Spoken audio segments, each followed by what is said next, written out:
Oke, nah, jadi itu tadi. Jadi kalau definisi ekosistem sudah lah ya, Anda sudah hafal dari SD. Nah ini realnya forest ekosistem itu ya kurang lebih seperti inilah gambarnya ya. Nah, ini sebuah hutan begitu ya, dominasi oleh pohon gitu. Nah, katanya ekosistem itu terdiri dari komponen biotik dan abiotik. Komponen abiotiknya apa begitu ya? Ya macam-macam, ini ada cahaya begitu ya. Ada yang tidak tampak di sini itu ada uap air yang ada di udara menyusun apa yang namanya kelembapan udara. Di tanahnya itu ada air, itu komponen abiotiknya ya. Nah, tanah itu tersusun atas apa semacam batuan yang kecil-kecil, itu komponen abiotik. Nanti di praktikum Anda akan dijelaskan lebih lanjut tentang ini dan cara mengukurnya. Nah, biotik komponen ya ini semua makhluk hidup penyusunnya. Nanti kita akan bisa bedakan. Nanti di praktikum Anda akan diajarkan kalau hutan seperti ini sebetulnya bisa dilihat lebih detail ya. Dia tersusun atas komponen biotik apa saja, dari kelompok tumbuhan, ada berapa spesies yang menyusun komunitas pohon. Ini ada komunitas perdu di bawahnya. Ada berapa banyak komunitas perdu yang menyusun atau yang tidak kelihatan, komunitas hewan. Nah, itu semua biotik komponen. Anda sudah tahu lah ini. Nah, what resources a tree need for survival.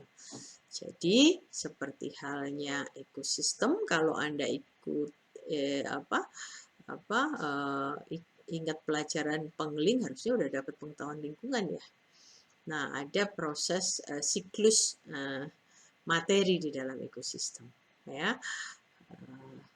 Salah satu komponen yang terpenting adalah produsen ya, di mana produsen seperti tanaman, misalnya ini pohon, ini memerlukan apa untuk survival? Ya, proses kuncinya kan fotosintesis ya. Fotosintesis Anda sudah pelajari di kuliah fisiologi. Jadi fotosintesis itu proses paling penting di dalam ekosistem. Disitulah suatu ekosistem itu melalui vegetasi, bisa pohon, bisa perdu, bisa herba, memanen energi cahaya matahari. Harvesting the sun, gitu katanya. Jadi, resources yang dibutuhkan apa? Ya, untuk fotosintesis, dia butuh cahaya matahari, ya, yang menggerakkan proses-proses energinya, menggerakkan proses fotosintesis di dalam klorofil, ya, dengan bantuan klorofil di dalam klorofas, dan CO2 kan materinya, plus H2O, plus nutrien-nutrien yang lain yang menyusun komponen biomasa gitu. Jadi itu yang dibutuhkan untuk survival. Kemudian biasanya kita karena itu tadi ya, hutan itu didominasi oleh pohon. Jadi apa-apa yang terjadi di pohon itu menjadi sesuatu yang penting gitu. Kalau pohonnya tumbuh besar, dia akan menciptakan perubahan di dalam ekosistem. Nah, how can a tree modify the availability of resources for others? Jadi kembali ke definisi ekologi, ekosistem, kata kuncinya itu interaksi kan. Jadi hutan ya, jadi Anda bayangkan begini. Anda bayangkan lahan itu kosong begitu. Terus Anda sebagai mahasiswa kehutanan ikut penanaman pohon gitu ya. Nanam pohon di situ ya, dipelihara pohonnya bagus gitu. Pada saat lahan itu kosong, cahaya matahari itu kan banyak ya, panas di situ. Panas karena apa? Karena energi mataharinya itu banyak dan semua mengenai Anda yang kebetulan berdiri di situ. Setelah pohon itu ditumbuhkan, lama-lama itu pohon gede kan ya. Lama-lama pohon besar. Pada saat pohon besar, dia mengembangkan dedaunan, membentuk suatu tajuk ya. Suatu tajuk sehingga lahan yang tadinya terbuka menjadi ternaungi oleh tajuk-tajuk pohon itu. Terjadi perubahan lingkungan kan? Di lantai hutan yang tadinya, di lantai lahan yang tadinya terbuka menjadi ternaung. Shaded ya, menjadi ternaung. Nah, itu menciptakan perubahan lingkungan. Nah, nanti di belakang kita akan belajar bahwa cahaya itu adalah sumber daya yang sangat penting ya, yang banyak sedikitnya cahaya itu akan mempengaruhi berbagai jenis tumbuhan yang bisa hidup. Karena apa? Rupanya tumbuhan itu punya sensitivitas yang berbeda-beda terhadap cahaya. Ada tumbuhan itu yang fotosintesisnya itu bisa terjadi di jumlah cahaya yang sangat sedikit, tapi ada juga yang enggak. Kalau dia hanya bisa hidup kalau cahayanya itu banyak, sehingga pada saat hutan berubah, apakah itu hutan berubah dari tadinya terbuka, kemudian tajuknya ternaung, kalau dia kebetulan di bawah, terjadi perubahan jumlah cahaya matahari kan, tadinya banyak cahaya matahari, kemudian menjadi berkurang gitu. Nah, karena ada perbedaan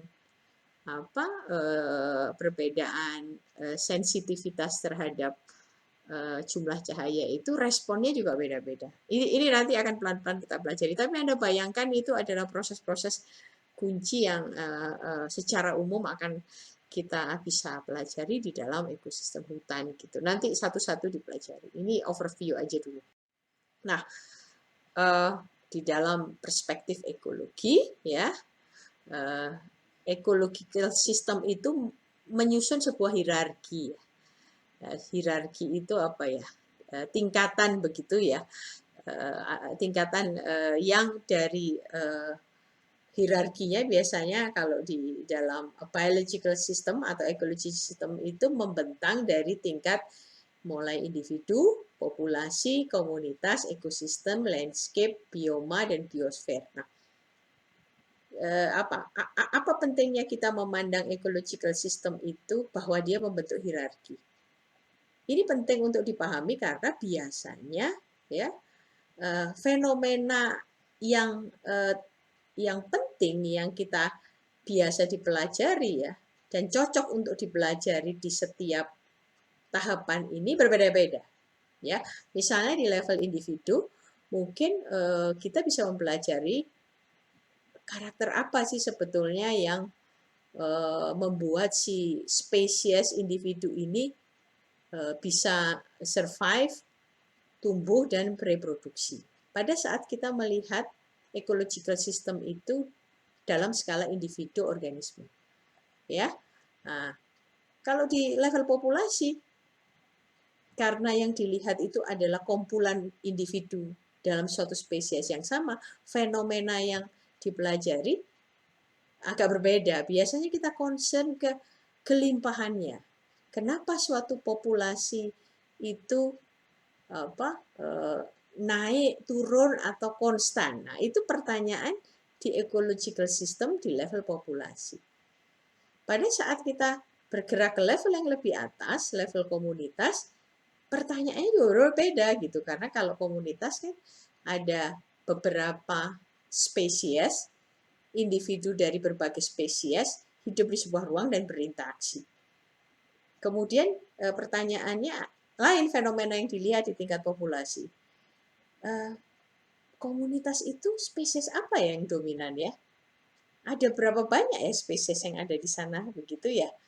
Bagaimana ya interaksinya antara satu hewan dengan hewan yang lain, antara hewan dan tumbuhan? Itu pertanyaan fenomena atau pertanyaan ekologi yang relevan di perspektif komunitas. Kalau ekosistem, biasanya kita sudah memasukkan komponen abiotiknya begitu kan.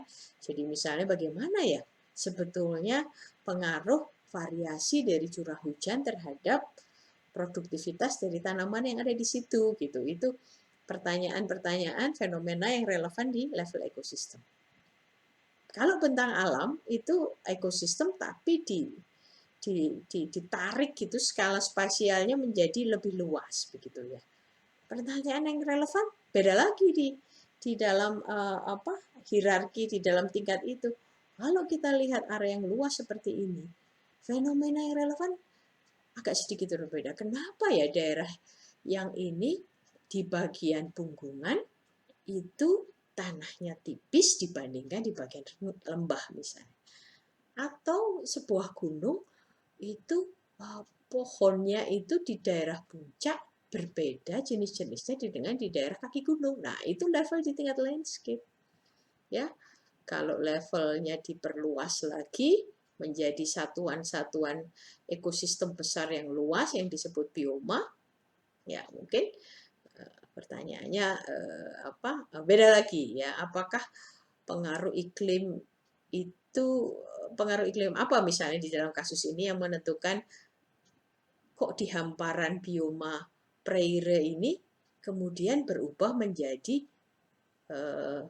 hutan. Nah, itu transisi kondisi iklimnya seperti apa sebetulnya yang menyebabkan perubahan keberadaan bioma kalau di sebelah sini padat rumput, kemudian di lebih sananya itu jadi hutan. Nah, itu pertanyaan di level bioma.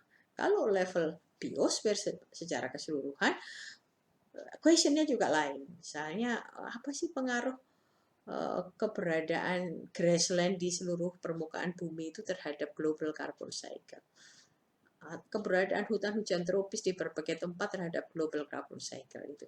Jadi intinya ecological system itu membentuk hierarki dan biasanya pertanyaan-pertanyaan atau fenomena yang relevan itu di tiap level itu berbeda-beda. Itu poinnya itu.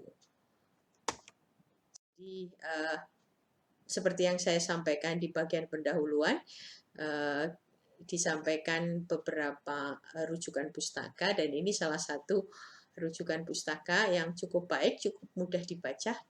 Silahkan Anda mempelajari.